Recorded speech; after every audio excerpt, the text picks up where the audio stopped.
Hola, bienvenidos a la parte opcional del curso de optimización para Machine Learning. La idea es que durante esta parte del curso vamos a platicar sobre un esquema que se llama Momentum, que se le añade algoritmos preexistentes de Machine Learning para acelerar su convergencia, y de Steepest Descent, que es más bien como una familia de algoritmos.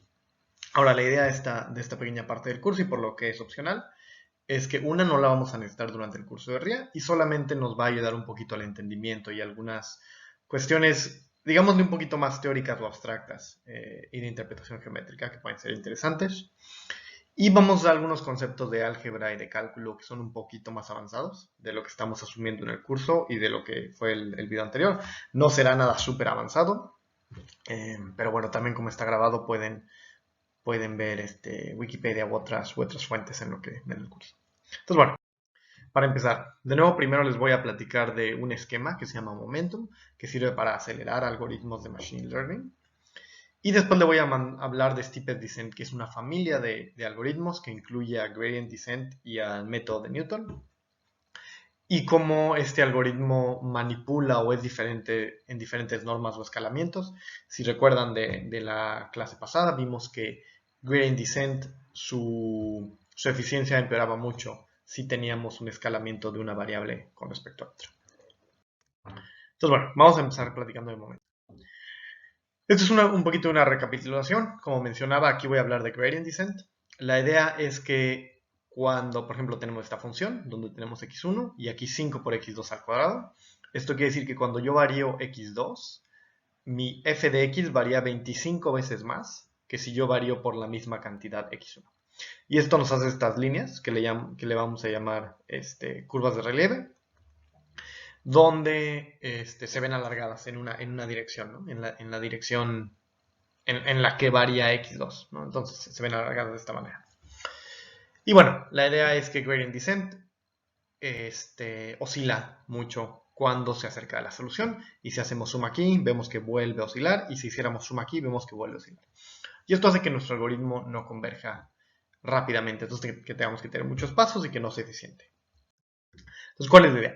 La idea es usar Momentum, ¿no? Momentum es una interpretación física que además todos tenemos en la cabeza, que es bueno, aquí yo puedo ver que esta trayectoria tiene un momentum en el eje X y en el eje Y no tiene momentum, justamente porque básicamente se cancelan, ¿no?, los términos. Entonces podría ver que el momentum iría en efecto espejo, entonces iría en esa dirección. Y la idea es cómo podemos abstraer este concepto de física a un algoritmo matemático. Y la idea es que usaremos, en lugar de usar, recordemos que en Gradient Descent, este era nuestro tamaño de paso y esta era nuestra dirección. Aunque el gradiente también tiene un componente de tamaño de paso, realmente lo que nos aportaba el gradiente era una dirección. Lo que vamos a hacer es vamos a cambiar esa dirección que nos daba el gradiente por una dirección que ahorita les platicaré qué es los términos exactamente. Pero la idea, como podemos ver aquí, es que el rojo es el término con momentum, es que empieza a oscilar, pero el algoritmo bueno, no se da cuenta, pero empieza a oscilar y entonces las oscilaciones se amortiguan conforme el algoritmo sigue, y ya vemos aquí que no hay oscilaciones. Si hiciéramos suma aquí sí habría algunas oscilaciones pequeñas, pero bueno, la idea es que el algoritmo de nuevo está en efecto espejo, pero entonces que obtiene momentum en una dirección en la cual está el óptimo y no oscila en la que por decir así nada más estaba gastando energía. Entonces, ¿cómo se logra esto matemáticamente? Bueno, la idea de nuevo está, o la magia sucede en este término. Y el chiste es que este término es un promedio ponderado por el gradiente en el punto actual y los gradientes pasados. Y vamos a entender un poquito esto. La idea aquí es que yo estoy tomando, por ejemplo, si yo empiezo aquí, ¿no? Mi dirección pasada era esta. Y mi gradiente actual, por decir así, es esta dirección. Entonces la idea es que ambos tienen componente en la dirección X, hacia el óptimo, o sea, en la dirección X, ¿no?, hacia allá. Ambos tienen ese componente, ¿no? Y uno tiene un componente para arriba y otro tiene un componente para abajo. Entonces, si recuerdan de física, cuando se sumaban vectores, si nosotros sumamos dos vectores que en la componente X van en la misma dirección, esa componente se va a sumar. Pero si tienen dos vectores que tienen direcciones opuestas, esa dirección se va a cancelar. Entonces, esa es la idea de momentum, que simplemente se promedien o se sumen. Es una suma ponderada, ¿no? Porque veamos que beta va de 0 a 1. Pero entonces la idea es que se sumen esos dos vectores, donde la componente en la que el algoritmo está oscilando se cancele, y la componente en la que el algoritmo no está oscilando y en la cual vamos hacia el óptimo se sume, aunque por este promedio realmente permanece igual, digamos, pero la idea es que se suma en una componente y en la otra se cancela. Y eso es momento, ¿no? Y como podemos ver aquí, es muy útil y sirve muy bien para hacer converger algoritmos que de otra manera oscilarían. Y es un esquema muy utilizado en Machine Learning y de hecho durante el curso vamos a ver y ustedes lo van a implementar. Bueno, entonces Momentum. Esto es solo para darles como un sabor de algunos algoritmos de Machine Learning. De nuevo, este es Momentum. Hay otros famosos como Root Mean Square, Nesterov Accelerating Gradient, que este es un término que desarrolló Nesterov. Es también un esquema, es muy interesante. Quien le gusten las matemáticas puede meterse. Y hay una teoría bastante elegante detrás. Algunos algoritmos populares son Adam, que probablemente es el más popular. Lo van a estar ustedes codeando durante el curso. El BFGS y ARGAT, ¿no? Bueno, entonces eso es por la parte de momento. Ahora voy a cambiar de tema y voy a hablar de algo básicamente diferente, que se llama Steepest Descent, ¿no? Entonces, Steepest Descent es también un algoritmo o una serie de algoritmos y lo que voy a hacer ahorita es derivarlo o explicar por qué es Steepest Descent, ¿no? Entonces, nosotros tenemos esta función f de x y nosotros asumimos, o la nomenclatura que estoy asumiendo aquí, es que xk es el punto actual y delta x es el paso que yo quiero dar, ¿no? Entonces yo puedo aproximar esta función de f de xk más delta x por una serie de Taylor, ¿no? Y si la aproximo a primer orden por la serie de Taylor, es la función evaluada en xk más el gradiente de mi función en xk multiplicada por este tamaño de paso. Y si recuerdan de sus clases de cálculo, esto es la derivada direccional. Si no recuerdan qué es la derivada direccional, pueden ponerle pausa y verlo en Wikipedia o en su o en donde quieran, su source favorito. Pero la idea general de lo que vamos a platicar ahorita es que lo interesante que nos dice la derivada direccional es cuánto varía f de xk en la dirección delta x. Entonces, si yo estoy parado en f de xk, esta delta x es un tamaño de paso y una dirección. Entonces me va a decir cuánto varía mi función en esta dirección y paso, ¿no? Ahora, nosotros recordamos que lo que queremos hacer es minimizar f de xk más delta x, ¿no? O básicamente nosotros queremos que minimizar f de xk más x menos f de x. Esta es una constante. Entonces la idea es que nosotros queremos minimizar nuestra función. Entonces queremos que con respecto al tamaño de paso que demos, minimicemos. Una manera en la que podríamos ver esto simplemente es que yo quiero hacer mi función, esta función, quiero elegir delta x, o sea, mi tamaño de paso, de manera que la variación de f de x sea lo más negativo posible, ¿no? Entonces, de nuevo, esta derivada direccional nos dice cuánto varía f de x en la dirección delta x. Y lo que yo quiero hacer es que esta variación sea lo más grande posible en sentido negativo, porque estoy minimizando.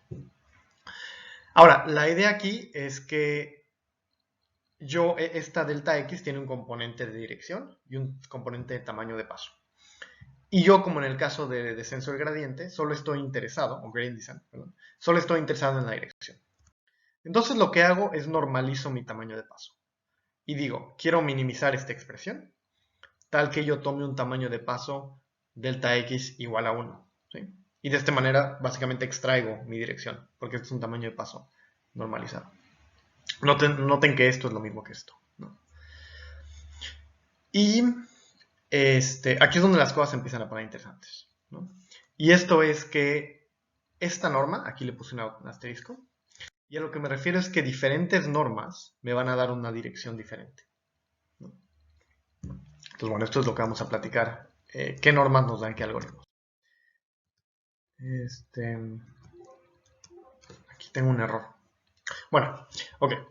La idea es que esta slide en principio la iba a dar paso a paso, pero lo que voy a hacer ahorita es voy a hablar de esta parte primero.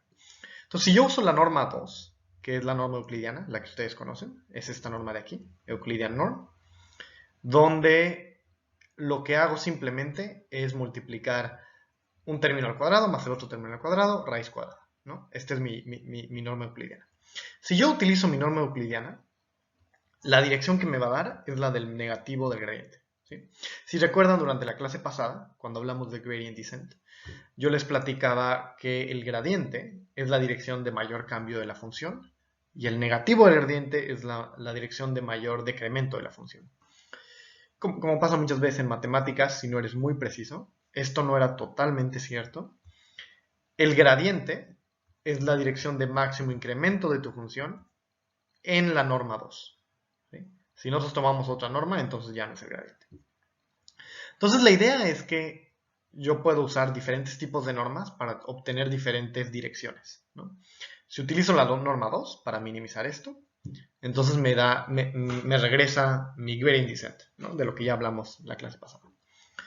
Y la idea es que yo puedo usar una norma cuadrática P para aquellos que recuerdan un poquito de geometría analítica. Una norma puede estar representada como una matriz, como estas tres que represento acá.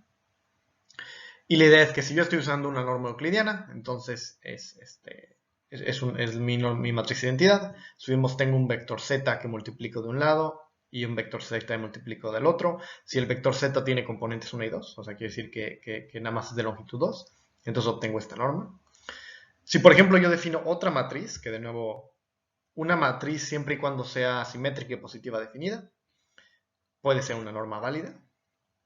Entonces yo obtengo, por ejemplo, esta otra norma o este otro escalamiento, ¿no? Y la idea general aquí es que la norma que yo use, que va a ser una matriz, el negativo de la norma a la inversa me va a dar mi tamaño de paso. Si aquí yo sustituyo la identidad, simplemente me regresa menos el gradiente. Si yo tengo una norma que no es la identidad, como es esta o es esta, entonces mi tamaño de paso va a ser, mi dirección va a ser un poco diferente. Y lo único importante que quiero mencionar aquí es que vemos que, por ejemplo, aquí ya vemos un escalamiento, ¿no? Esto quiere decir que yo elegí esta norma, yo decidí elegirla, y vemos que una variable se escala diferente a otra. Pues ahora vamos a una interpretación geométrica. La interpretación es que esta línea de aquí es hacia donde yo quiero llegar, ¿no? Digamos que es mi función objetivo, esta línea. Si yo estoy dentro de mi norma euclidiana, esto es mi norma 2, yo estoy dentro de este círculo. Entonces este es mi punto de xk. Lo que yo estoy diciendo es minimízame mi función objetivo. Esto quiere decir, llega lo más cerca que puedas de esta línea sin salir de mi norma. Entonces lo que va a hacer es me va a apuntar en esta dirección, ¿sí? O sea, veamos que dentro de este círculo, el punto más cercano a la línea es este, ¿sí? Y esto va a apuntar en la dirección del negativo del gradiente. Ahora, si yo utilizo otra norma, aquí creo que mi imagen tapa, pero si yo utilizo otra norma, a esta norma le puedo llamar norma P. Si recuerdan, una matriz, siempre y cuando sea simétrica y definida positiva, representa un elipse en geometría analítica. Entonces yo estoy en este punto xk y yo de nuevo quiero llegar lo más cercano que pueda a esta línea, siempre y cuando no salga, pero ahora es de este elipse, ¿sí? Porque mi norma representa este elipse. Esto quiere decir que mi dirección ahora no va a ser en este sentido, ¿no? Porque si yo quisiera ir por acá, llegaría hasta aquí y me quedaría un cacho para llegar a la línea. En cambio, si voy en esta dirección, llego lo más cerca posible a la línea y de hecho la toco. Entonces, bueno, esta es la idea, que cambiando de norma quiere decir que yo cambio de dirección y por qué. Ahora también, por ejemplo, puedo tener una norma que es el valor absoluto, que esto es la norma 1, que esto se representa por un rombo. Entonces, de nuevo, aquí tengo que si yo estoy en mi punto xk y quiero llegar lo más cerca de mi línea posible y estoy dentro de mi norma euclidiana, yo voy a ir en la dirección de menos mi gradiente. Sin embargo, si estoy en mi norma 1, yo voy a querer tocar esta línea siempre y cuando esté dentro de este rombo, y esa dirección ya no es la del gradiente, sino es una dirección un poco diferente. ¿no? Y vemos que de nuevo llego más cerca que si yo estuviera aquí, y de hecho toco la línea. Entonces esta es la interpretación geométrica de por qué diferentes normas nos dan diferentes direcciones. Ahora, esto es donde se empieza a poner realmente interesante. Una vez más, suponemos que nuestras normas las voy a definir como por una elipse. Vemos que esta es una función objetivo donde yo quiero llegar a este centro, ¿sí? Y estas son mis curvas de relieve, o mis contour plots, ¿no? En inglés. Entonces la idea es que mi algoritmo, en este caso, vemos que tiene un performance decente y llegamos a este punto relativamente rápido. Ahora vemos que aquí, que es el mismo problema, mi óptimo también está aquí, mi punto inicial es el mismo. Mi norma es la misma, bueno, se puede decir que es la misma, pero es rotada, o sea, tengo una rotación, ¿no? Y vemos que hago muchas más iteraciones. ¿Y cuál es la idea aquí? Que esta norma, como tal vez ya adivinaron, está alineada con mis curvas de relieve, ¿no? Mientras esta norma no está alineada. Entonces la idea es que en cada punto, entre más alineada esté mi norma, o más similar sea mi norma a mis curvas de relieve, yo voy a tener, mi algoritmo se va a comportar mejor. Esto, en otras palabras, quiere decir que mi norma tiene que representar correctamente la curvatura de mi función, ¿no? Entonces, de nuevo, esta norma no representa bien la curvatura, o está alineada con mis curvas de relieve, y entonces tiene un buen performance. Esta norma no está alineada con mi curvatura, perdón, no está alineada con mis curvas de relieve, no representa bien la curvatura de mi función, y por lo tanto tiene un performance mucho mejor. Ahora, si quisiéramos verlo desde el punto de vista de la norma siempre se ve a ella misma, por decirlo de así, como una norma circular. Entonces vemos que este de nuevo va mucho más rápido al óptimo y este es la misma gráfica, ¿no? Ahora, lo interesante aquí es que desde el punto de vista de la norma, ustedes pueden ver que estas curvas de relieve son mucho más circulares, ¿no? Si recuerdan de las gráficas que les hemos enseñado anteriormente, cuando las curvas son circulares, quiere decir que la dirección no varía tanto. Esto quiere decir que si yo hago un cambio en x1, no es tan diferente con respecto a mi función que si yo hago un cambio en x2, ¿no? Y entonces lo que realmente está haciendo la norma es escalar mi función, ¿no? Y entonces por esto tiene un buen comportamiento. En este caso vemos que las curvas de relieve de hecho se alargaron, ¿no? Entonces quiere decir que la norma de hecho ve las curvas de relieve peor, o con un peor escalamiento del que de hecho hubiéramos hecho si hubiéramos usado una norma euclidiana o un descensor gradiente. Y esto hace que nuestro performance sea mucho peor. De nuevo, esto es por el escalamiento. Entonces la idea aquí es, y de hecho esto lo platicamos un poquito durante Gradient Descent, ¿puedo yo buscar una norma que yo diga, ok, yo uso esta norma para resolver este problema, normalizo mi problema y eso hace que tenga un performance mucho mejor? Y esto, de nuevo, como yo mencioné, es muy complicado. Nosotros normalizar un problema, de hecho en general se hace, y de hecho en Machine Learning siempre se normaliza un problema, pero de todas maneras tenemos estas variaciones raras. Entonces no es fácil normalizar un problema. Además, nosotros, como yo mencioné, esto tiene mucho que ver con la curvatura, ¿no? Entonces, ¿qué tanto está variando mi función? Depende de la región en la que esté mi función. Entonces, de hecho, yo tendría que normalizar mi función para cada punto. Y bueno, sucede, de hecho, que hay un algoritmo que sí hace algo, y este es el método de Newton. Y la idea de este algoritmo, si nos da tiempo, de hecho la veremos en el curso, pero también podemos verlo también lo pueden ver en Wikipedia,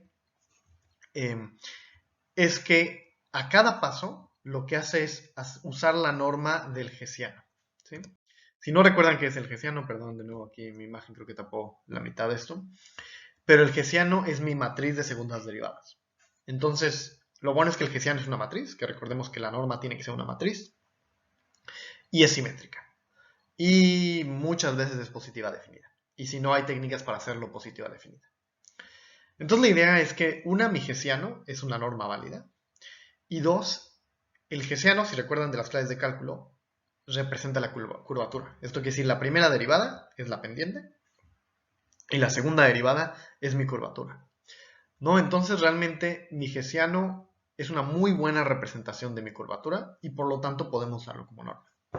Entonces la idea es que una de las mejores normas que puedes usar, o uno de los mejores esquemas de steepest descent que puedes usar, es el método de Newton, que es usar el hessiano como tu norma. Y de nuevo, a cada punto vas a tener un nuevo hessiano. Esto quiere decir que a cada punto vas a tener una nueva normalización. Entonces, bueno, para concluir, gradient descent, tanto gradient descent como Newton son un subalgoritmo dentro de steepest descent, o steepest descent es una generalización. Lo importante que tenemos que ver aquí es que diferentes normas dan diferentes performance y diferentes algoritmos. Y como vimos, gradient descent es muy malo y por el otro el método de Newton puede ser mucho mejor. Y entonces podemos buscar cuál es la norma que mejor funciona y vemos que el método de Newton es una de las normas que mejor funciona y por eso este método se usa mucho, de hecho, en la práctica. Ahora, una desventaja del método de Newton es que tenemos que usar una matriz de segundas derivadas. Entonces, si nosotros tenemos 1 billón de variables, vamos a tener una matriz de 1 billón por 1 billón, ¿no? Entonces, esto no es ideal en Machine Learning y generalmente hay otros métodos como BFGS, o específicamente el que se usa en Machine Learning, el BFGS, que aproximan el hessiano de la matriz. ¿Vale? Entonces, bueno, esperamos esto. Con esto concluimos la parte de los videos pregrabados y esperemos verlos durante el curso. Vale, gracias.